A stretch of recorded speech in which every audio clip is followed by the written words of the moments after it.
Welcome to CGTN's Facebook page. Well, not just Facebook, we're live on CGTN's social media pages on many different platforms. I'm Silkina Ahluwalia and I'm CGTN's Indonesia correspondent. We are in paradise today. As you can see, we are in Bali, Indonesia, and today we will be talking about plastic pollution. Indonesia is the second largest plastic waste producer in the world, but it is certainly not an Indonesian problem. It is a global issue that is affecting both developed and developing nation.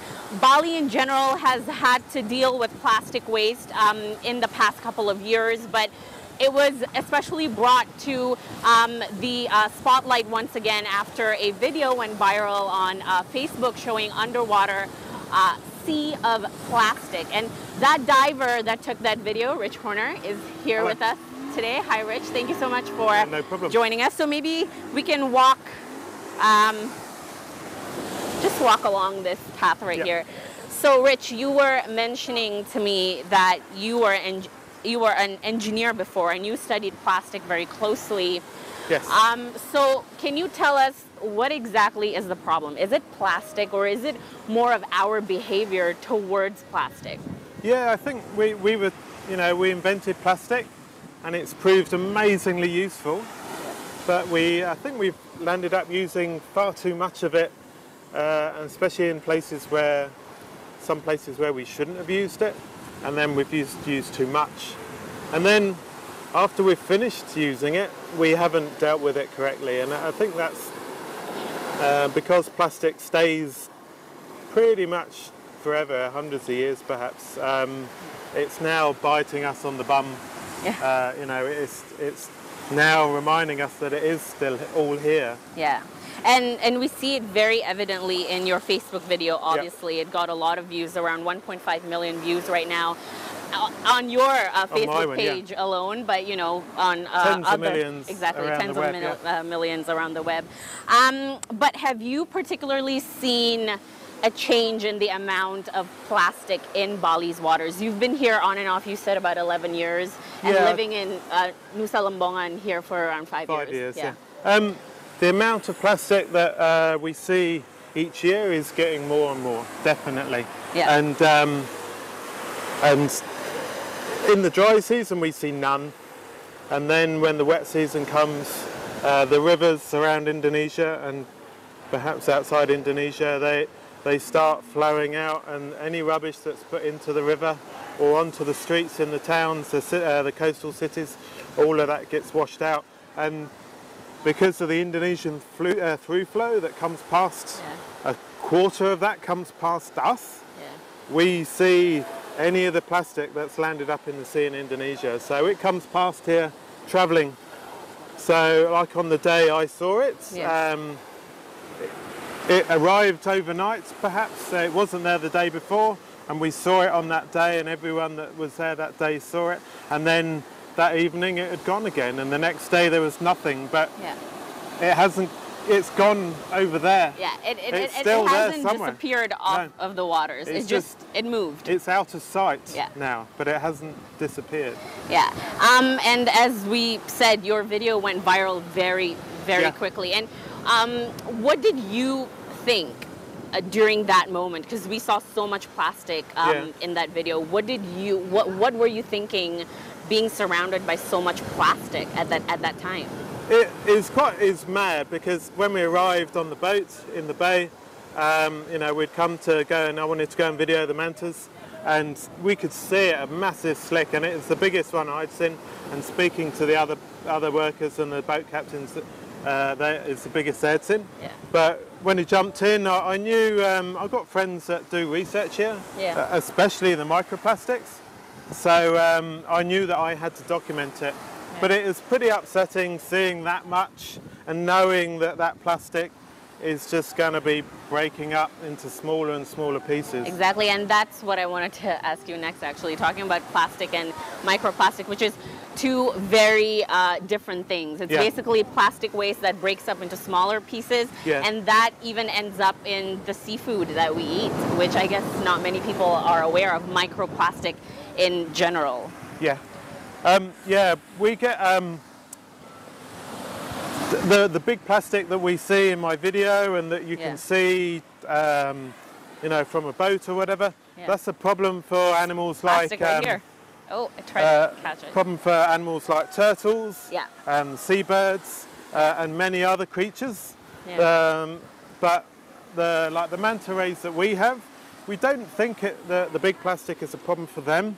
Right. But that plastic breaks up into smaller and smaller and smaller pieces. Yeah. So it's then like a millimeter size.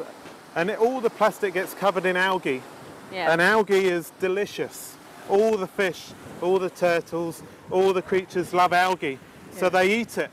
But that bit of algae has got a bit of plastic on the inside. So many animals are eating plastic continuously.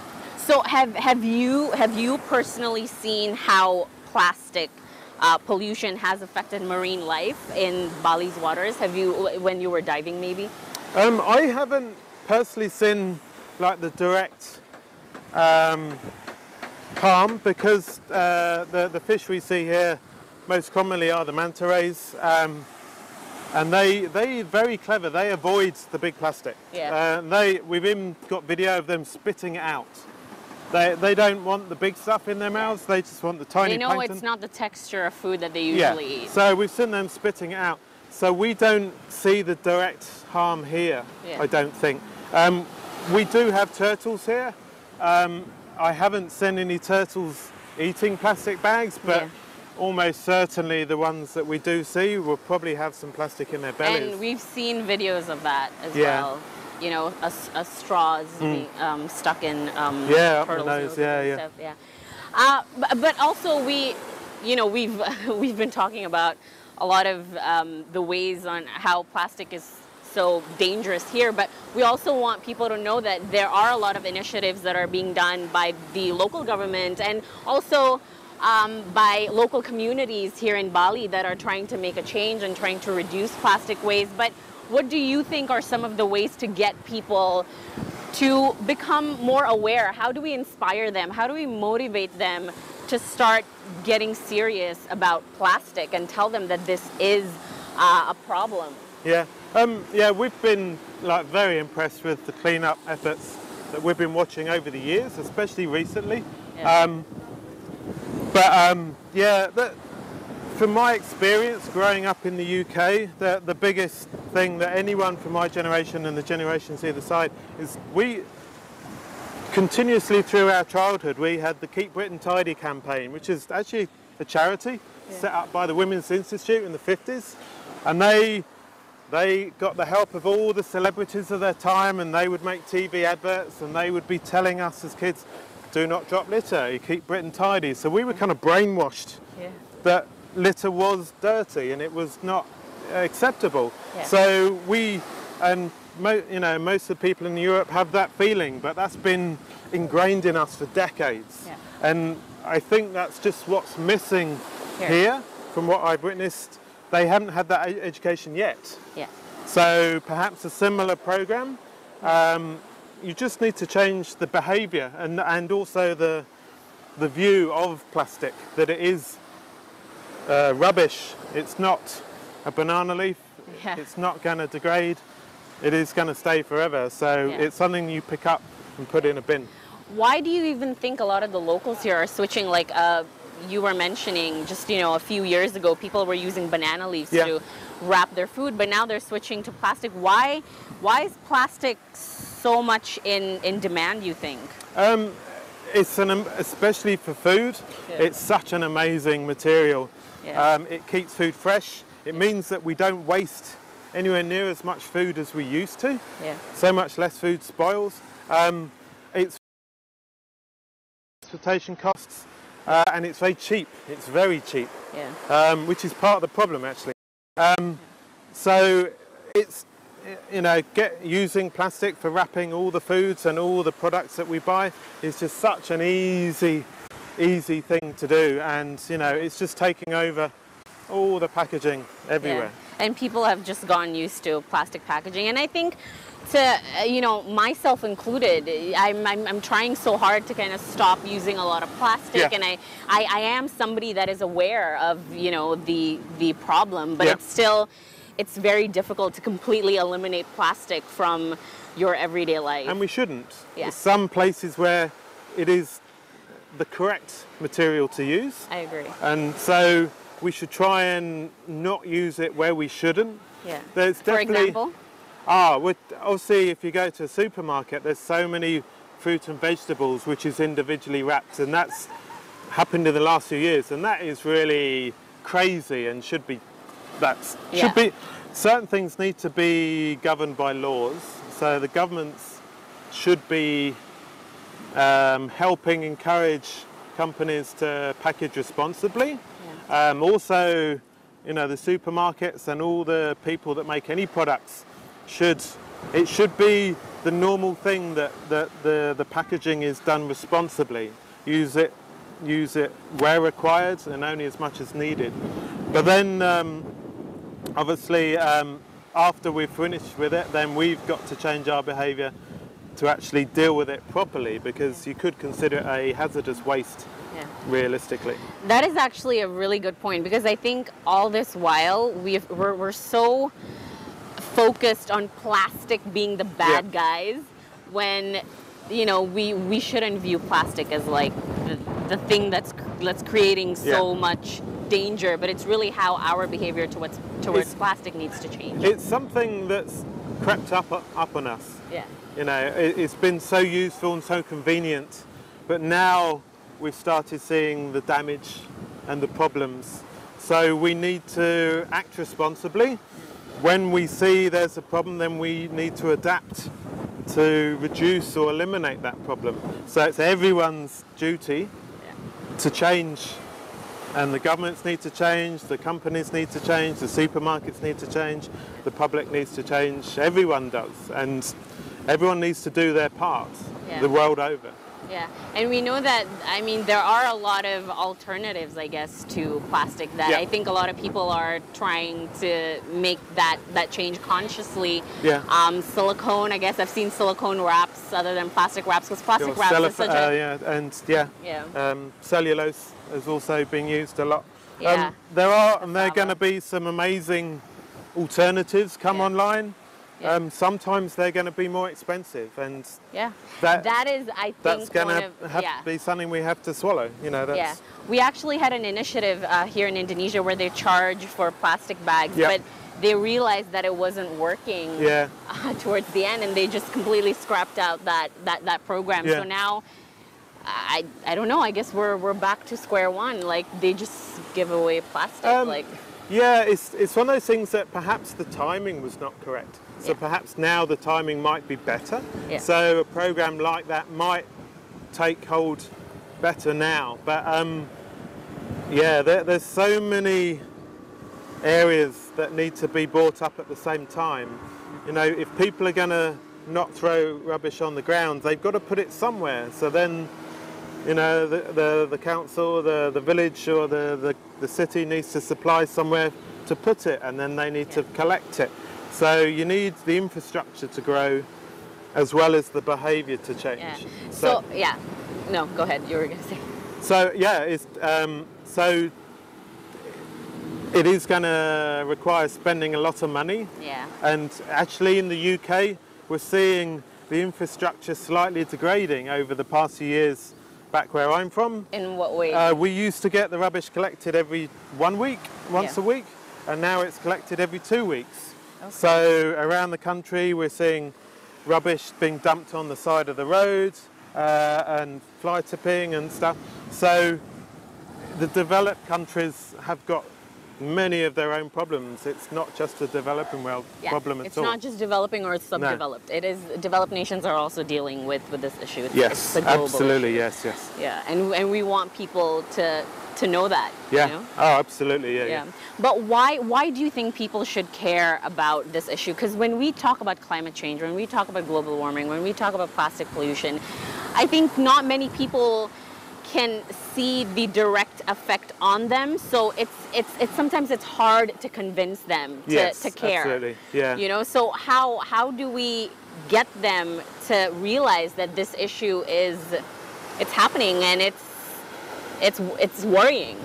Well, obviously, I think, you know, my little video helped, and it's quite crazy how, you know, how fast it went viral. Yeah. But I think, you know, the video of me doing that selfie video swimming in amongst the plastic, people didn't realise that in the water, you know, the plastic is suspended down meters sometimes, and how much there can be there. You know, that was a very heavy slick that day. Yeah.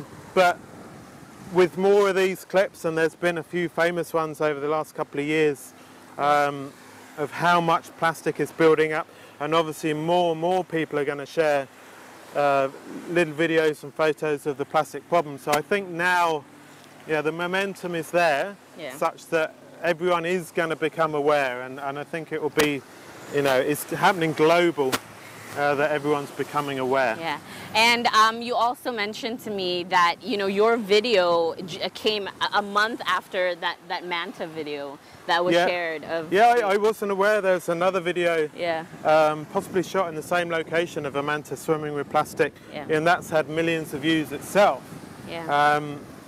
So, and then obviously there was the footage of the beaches and the west of Bali, Kuta and Seminyak and Jimbaran and that, and you know, the garbage emergency they had.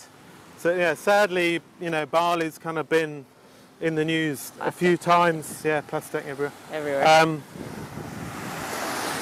And I think Indonesia does have a slightly harder problem because you've got 17,000 islands. Correct. You know, so many people are living coastally, so that the plastic in the ocean will be harder for Indonesia. That you know, that's inescapable, sadly. And I think one of the things that I'm noticing just walking along this beach is that we have a lot of plastic bottles, obviously, as you can see, and I don't see any trash cans. No, I'm not seeing. No, there are a lot of. Okay, there are. Yeah. Okay, we're just not near them. But yeah, nowhere near enough. Actually, the interesting one, the plastic bottles. Yeah. Right there. Yeah. They're not so much of a worry. Okay. Especially the bigger ones, and we actually have several people that run programs, so they're almost all of them, probably more than 99% are collected. Yeah. And they're all shipped back to Bali, and I think they go off. They have a waste management recycling. So that's worth money. Yeah. Yeah, when you make something worth money, people pick it up. Yeah, we've actually done a story about how a clothing store is actually turning plastic into fashion, which is a Give it another use. That's perfect. Yeah, which is a great way of recycling plastic. Yeah. So, if you say this is not the type of plastic that is of danger, I guess, in the waters, what kind of plastic should we be worried about? Definitely the films, say the plastic bags. And just the stuff, you know, the chips, the wrappers for the chips, krupuk, and all of that is such a low weight, such a small amount of plastic. Yeah. You know, that it's not worth picking up, not worth collecting. The water bottles, they'll all be collected later, and they'll all be, you know, collected and recycled. Yeah. But it's all the little wrappers and stuff that are the big problem. But from what's been seen in the oceans, there's still a big problem with the bigger plastics. So plastic objects, toys, plastic cans, like your shampoo bottles. Which you have seen being thrown in the water. Yeah, we see them in amongst like the plastic that we see floating past every now and again. You'll see those items.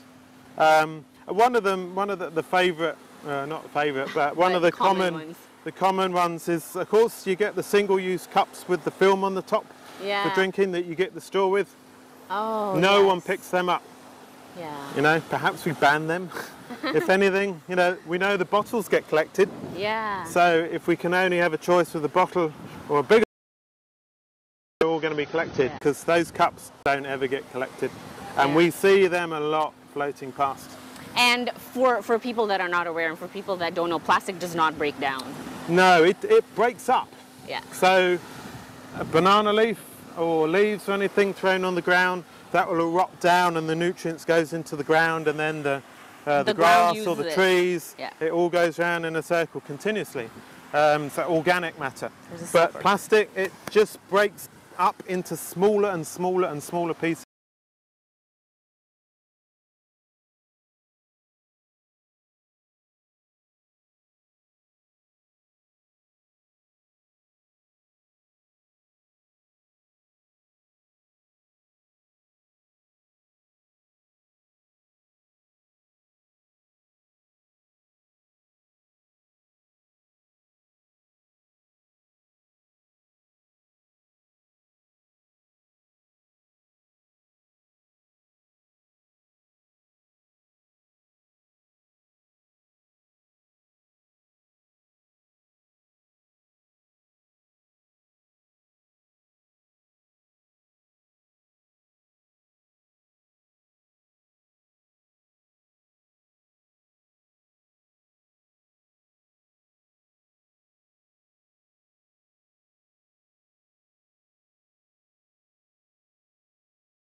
might be. Is that possible? In the oceans, at least. We'll be dealing with it responsibly, you mean? Yeah. I think like the last few months or year or so that like the awareness of plastic has absolutely exploded.